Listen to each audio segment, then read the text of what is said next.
You've probably heard about an inner critic or a negative inner voice or negative self-talk. Well, I had years of my life, really decades, when I thought I didn't have this. I knew that everyone talked about it and that it was important to address it, but I thought I didn't have it. So in today's video, I just want to go quickly into how this inner negative voice, whether you think you have one already or not, can actually present in a lot of sneaky ways that we might not be seeing. Hey everyone, I'm Sonia, and on this channel, I give you relationship tips and advice, attachment healing strategies, and other content to help you live your most fulfilling life. And I've recently started an occasional newsletter, so if you'd like to receive additional content or offers from me, you can sign up for that below. When you do, you'll receive a free PDF that I made recently that goes pretty in depth, actually, for if you're feeling sort of out of sorts or unfulfilled, particularly in a relationship. And it's kind of a checklist and worksheet combined, and you'll receive that free PDF when you sign up for the free newsletter. Okay, so like I said, there's all this talk about negative thoughts running through your mind or negative self-talk, and some people I think have this pretty clearly as a voice in their mind. I did not. It didn't present in words, which was, well, okay, I actually have a little caveat there. It sort of did, but it was in a different way than what I was expecting. So I'm going to go through 3 ways that your negative inner critic or inner voice might show up that you might not be aware of. So you may already have one sense of it, but it might be showing up in these ways. Or you may be thinking, like I did, that you don't have the inner voice at all doing that, and you might discover that you actually do. And I will say that I think we all do. So it is going to be showing up in a particular sneaky way. So hopefully telling you these 3 sneaky ways will help you move along in the journey of seeing what's going on there and what your inner voice is telling you so that you can address that and make more long-lasting change in your life. So sneaky way number 1 that your negative inner talk can show up that you might not be aware of is in the course of whatever you're doing. In a day, it might show up as realizing what other people, kind of the general other people or society, would think about something.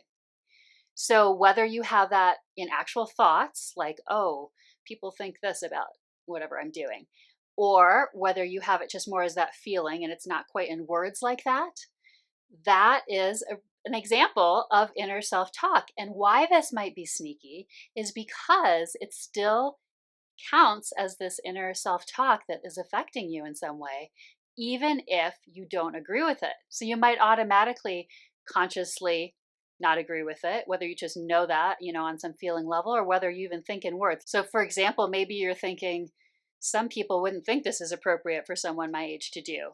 But you're thinking of it kind of like in a scoffing way, like, well, that's stupid that they think that. So you consciously maybe do think that for real, but the fact that you're having that pop into your mind right at that moment when you're doing it means it's still affecting you.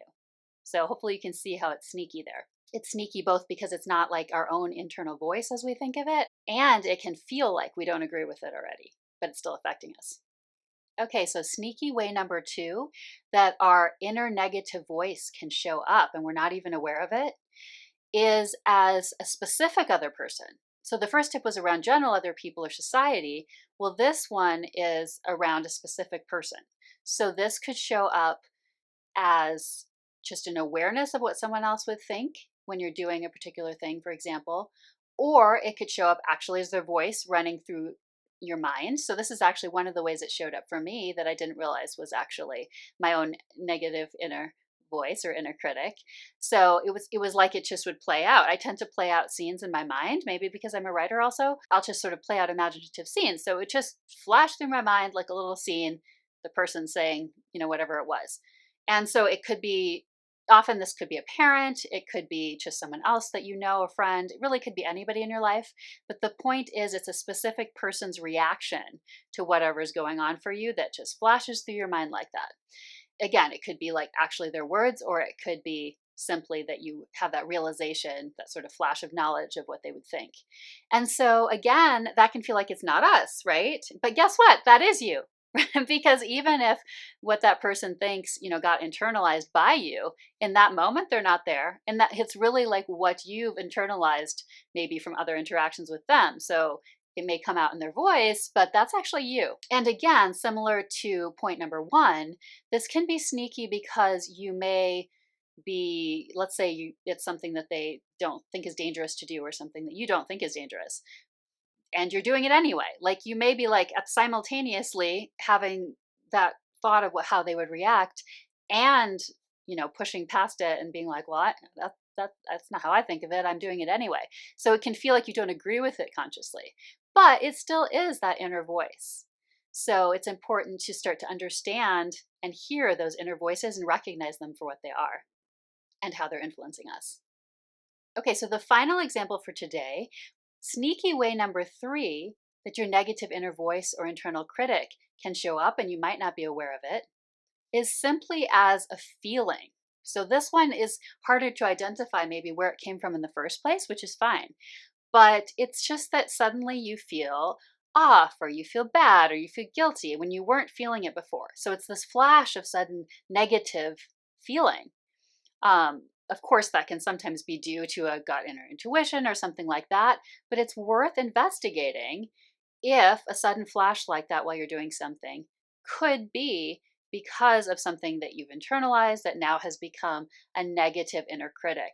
Maybe, without it being in words, you're feeling suddenly nervous about failing.